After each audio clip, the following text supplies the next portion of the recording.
గోడ కట్టేసి వాటర్ ఎట్లా పోతుంది?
దీన్ని మొత్తం డ్రైనేజీ కట్టేస్తే అక్కడ ఈ స్కూల్లో కూడా వాటర్ ఆగదు.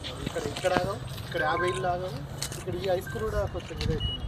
ఓవరాల్ అక్కడ చేసేస్తే అక్కడ సమస్య మొత్తం ఇక్కడ మరం వేయాల్సిన అవసరం కూడా ఉంటుంది. రైట్ సైడ్ వాటర్ అక్కడ చిన్న కొంత ఉంటుంది సార్, ఆ నుంచి దిగాల చెరువు ఉంటుంది సార్. అక్కడికి సరికి వెళ్ళిపోతుంది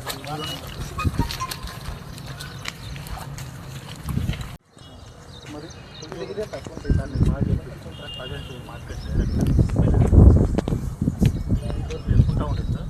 అప్పుడు నేను ఎంపీటీస్ ఉన్నప్పుడు గడ్డ ఉండేది, అది దామన్నప్పుడు కట్టించినాం. నీళ్ళు ఆగుతుంది, నీళ్ళు సార్ తర్వాత ఏంటంటే ఇక మనకు గ్రౌండ్ కావాలి కాబట్టి టీడీపీ గవర్నమెంట్లో సంక్రాంతి ఇస్తాము కేజీబీ కట్టి అప్పుడు నీళ్ళు ఆగపోయాయి సార్. ఆ రోడ్డు పెరిగినాక నీళ్ళు ఆగుతాయి. అంటే మరి నీళ్ళు ఎట్లా దాటాలి? ఇది అక్కడ మోరు ఉండే సార్, అక్కడ సెంటర్. తర్వాత అక్కడ కొత్త రోడ్ నేషనల్ అయినాక దానికి కలవట్టు ఉండాలి, మళ్ళీ ఉండదు కానీ హైట్ అయింది సార్. కలవచ్చు అడుగు భాగం హైట్ అయింది. సూర్యాపేట జిల్లా జారిగూడెం మండలం అరవపల్లి కేజీబీ పాఠశాలలో గత అనేక సంవత్సరాలుగా వర్షం పడుతున్న ప్రతిసారి విద్యార్థులు భయాందోళనకు గురవుతున్నటువంటి పరిస్థితి ఉంది. ఇక్కడ కుంటలో ఈ పాఠశాలని కట్టిన తర్వాత ఈ పాఠశాల కూడా ఎప్పుడు కుంగిపోతుంది అనే ఒక భయాందోళన కూడా విద్యార్థుల్లో కనిపిస్తూ ఉంది.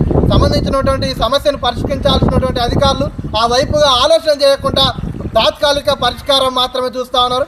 ఇప్పుడు కూడా ఆర్టీఓ గారు వచ్చి ఏదైతే విద్యార్థులని ట్రాక్టర్ పైన తీసుకెళ్ళి ఫంక్షన్ హాల్లో లేకపోతే ఇంకేదో సోర్సెస్ చూపిస్తామని చెప్తా ఉన్నారు. కానీ మేము వారం రోజులుగా ఈ సమస్య పైన అధికారులకి, జిల్లా కలెక్టర్ గారికి కార్యాలయంలో కావచ్చు వివిధ రూపాలలో విద్యార్థి సంఘాలుగా మేము వినతులు కూడా ఇస్తూ ఉన్నాం. కానీ ఈరోజు మళ్ళీ గత 2 రోజుల క్రితం సెలవులు ఇచ్చి విద్యార్థులు పంపించడం జరిగింది. మళ్ళీ ఈరోజు వర్షం పెరిగిన తర్వాత మళ్ళీ ఈరోజు వచ్చి ఆర్టీఓ గారు వచ్చి విద్యార్థులు సెలవులు ప్రకటించడం అంటే పేద బడుగు బలైన విద్యార్థుల యొక్క జీవితాలతోని వీళ్ళు చెలగాటం ఆడుతున్నటువంటి పరిస్థితి ఉంది. మేము ఒకటే అడుగుతాను, జిల్లా కలెక్టర్ గారు, ఆర్టీఓ గారు, డిఈఓ గారు, సంబంధించిన ఎమ్మెల్యే గారు, మీ యొక్క కుటుంబ సభ్యుల పిల్లల్ని ఈ పాఠశాలలో చదివించండి. మీకు ఈ బాధ ఎట్లుంటుందో కనపడతా ఉంది. అంటే మేము పేద బడుగు బలైన విద్యార్థుల యొక్క కుటుంబాల నుంచి వచ్చిన గ్రామీణ ప్రాంత పిల్లలం కాబట్టి మా పట్ల చిత్తశుద్ధి లేదు. ఇక్కడ ఉన్నటువంటి సూర్యాపేట జిల్లా డిఈఓ గారు కూడా కనీసం దీనిపైన కనీసం చర్యలు తీసుకోకపోవడం అంటే తను కేవలం రానుబోను సుట్టం చూపుగా ఈ పాఠశాలకు వస్తూ ఉన్నాడు. కానీ ఇక్కడ ఉన్నటువంటి సమస్యని పరిష్కరించలేని స్థితిలో సూర్యాపేట జిల్లా డిఓ గారు ఉన్నారు. అంటే ఇలా కొన్ని ముడుపుల మూలంగా జిల్లాలో ఉన్నటువంటి రంగాన్ని, ప్రైవేట్ రంగంలో ఉన్నటువంటి విద్యా సంస్థల దగ్గర ముడుపులు తీసుకొని ఇలా ఇక్కడ ఉన్నటువంటి విద్యా సంస్థలు మొత్తం కూడా బస్టు పట్టిస్తున్నటువంటి పరిస్థితి ఉంది. కానీ ప్రభుత్వ పాఠశాలలు కావచ్చు, కేజీబీ పాఠశాలలు కానీ వాటిపైన చొరవ చూపకుండా ఇక్కడ ఉన్నటువంటి జిల్లా విద్యాధికారి ఎవరిస్తా ఉన్నాడు. తక్షణమే ఈ యొక్క పాఠశాలకు పూర్తిగా సంబంధించినటువంటి పరిష్కారం చూపించాలి. ఇక్కడ దీంతో పాటు జిల్లా పరిషత్ పాఠశాల కూడా ఉంది. దాంతో 2 కలిపి విద్యార్థులు 700 మంది ఇక్కడ ఈ పాఠశాలలో చదువుతూ ఉన్నారు. ఏ ప్రమాదం జరిగినా ఇక్కడ ఎవరు కూడా తీసుకురానటువంటి ఉంటుంది కాబట్టి ఈ నుంచి 100 మీటర్ల దూరంలో ఇల్లులు కూడా ఈరోజు మునిగినటువంటి పరిస్థితి ఉంది. అంటే అక్కడ ఉన్నటువంటి మోరి సరైన డ్రైనేజ్ ఏర్పాటు చేస్తే ఈ సమస్య మొత్తం కూడా సొల్యూషన్ జరుగుతుంది. ఆ వైపు గతంలో ఆర్డీఓ గారు వచ్చి ఇక్కడ సమావేశం నిర్వహించి భూసేకరణ చేసి ఈ సమస్యను పరిష్కరించమని చెప్పి ఆర్డీఓ గారు చెప్పారు. ఈరోజు ఆర్డీఓ గారు మళ్ళీ వచ్చి విద్యార్థుల్ని తరలిస్తూ ఉన్నారు. అని తరలించడం మాత్రమే పరిష్కారంగా చూపుతా ఉన్నారు. ఇక్కడ ఉన్నటువంటి ఆర్డీఓ గారు విద్యార్థుల దగ్గరికి రాకుండా అక్కడ ఉన్నటువంటి గేటును అవతలనిచ్చే రోడ్డు వైపు వచ్చే అధికారులకి ఇక్కడ ఉన్నటువంటి విద్యాశాఖ కేజీబీకి సంబంధించిన ప్రిన్సిపాల్కి సూచన చేసిపోవడం అంటే విద్యార్థుల పట్ల ఆర్డీఓ గారికి ఎలాంటి చిత్తశుద్ధి ఉందో మనం అర్థం చేసుకోవచ్చు. ఈ సమస్యని శాశ్వత పరిష్కారం చేయకపోతే విద్యార్థి సంఘాలుగా మేము పెద్ద ఎత్తున ఆందోళన చేస్తామని డిమాండ్ చేస్తాం.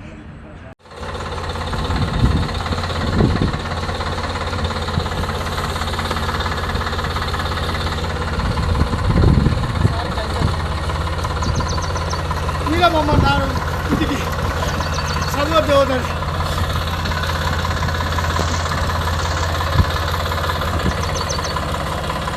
చిన్న ఇద్దరాని అలా గాడిలో పడేవు.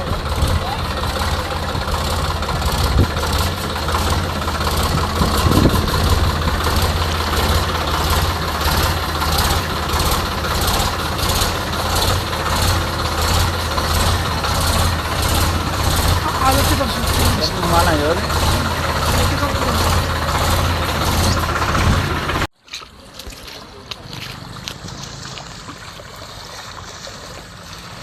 ఎవరు జాయిరెడ్డి కూడా ఎప్పటి నుంచి చదువుతున్నారు మీరు ఇక్కడ?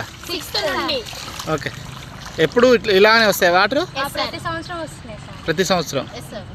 ఓకే. అధికారులను ఏం కోరుకుంటారు మరి మీరు? ఈ స్కూళ్ళకి వాటర్ రాకుండా చూడాలి. అందులో ఒకటి మంకీస్ ప్రాబ్లం ఉంది. ఓకే. మాకు ఆ ప్లే గ్రౌండ్ కూడా నీట్గా చేయించాలి. బయట మొత్తం గడ్డి ఉంది. కాంప్లెట్ బాక్స్ కూడా రాసినాం మేము, కానీ ఇంతవరకు మరి మాకు ఏది చెప్పలేదు సార్. ఓకే.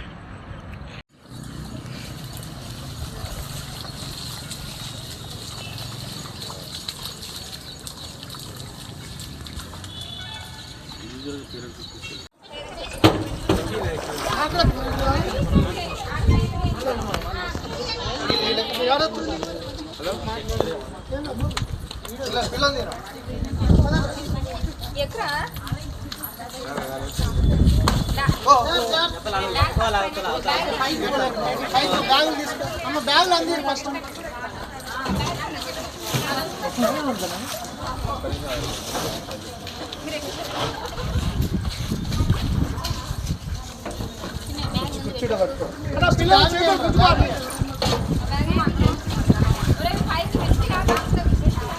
పిల్లలు చేతులు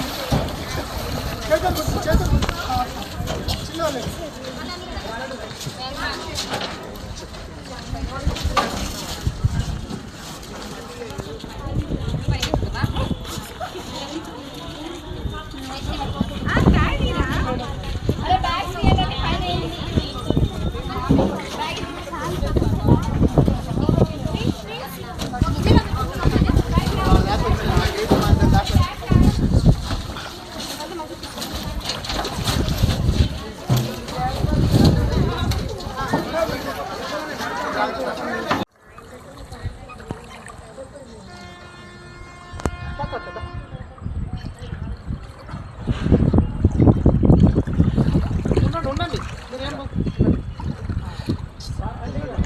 నువ్వు చదువుకుంటున్నావు?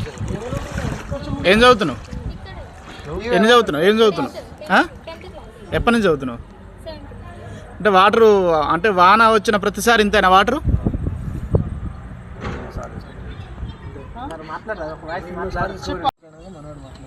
ఈరోజు అరవపల్లి గ్రామంలో నిర్వహించబడుతున్నటువంటి కేజీబీపీ పాఠశాల గత వారం రోజులుగా వర్షాలు కురుస్తున్న కారణంగా పాఠశాల ప్రహరీ గోడ మొత్తం మునిగిపోవడం జరుగుతూ ఉన్నది. అక్కడ విద్యను అభ్యసిస్తున్నటువంటి బడుగు బలహీన వర్గాలకు చెందినటువంటి పేద పిల్లలు భయాందోళనకు గురవుతూ వారితో పాటు అందులో పనిచేసేటటువంటి సిబ్బంది కూడా ఆ పాఠశాలకు వెళ్ళే మార్గంలో వెళ్లకుండా ఈ వరద నీరు ప్రవాహం ఇక్కడే ఉండిపోయింది. వారం రోజుల నుండి గత జిల్లా అధికారులకు స్థానిక అధికారులకు విన్నవించుకున్న దీనికి శాశ్వత పరిష్కారం చూపించకుండా చేతులు దులుపుకునే ప్రయత్నం చేస్తూ ఉన్నారు. తక్షణమే దీని మీద ఉన్నతాధికారులు మరియు జిల్లా కలెక్టర్ గారు స్పందించి చూడండి, ఇక్కడ చదివేటటువంటి పిల్లలు ఈ రాష్ట్రంలో ఇంత దౌర్భాగ్యం మేము ఎప్పుడూ చూడలేదు. కాన్సెన్స్లో ఏ పాఠశాల కూడా ఈ దీనావస్థలో లేని పరిస్థితి కనిపిస్తూ ఉన్నది. ఈ పిల్లల బాధలు విద్యాధికారులకు పట్టనింపుగా ఉన్నవి. కానీ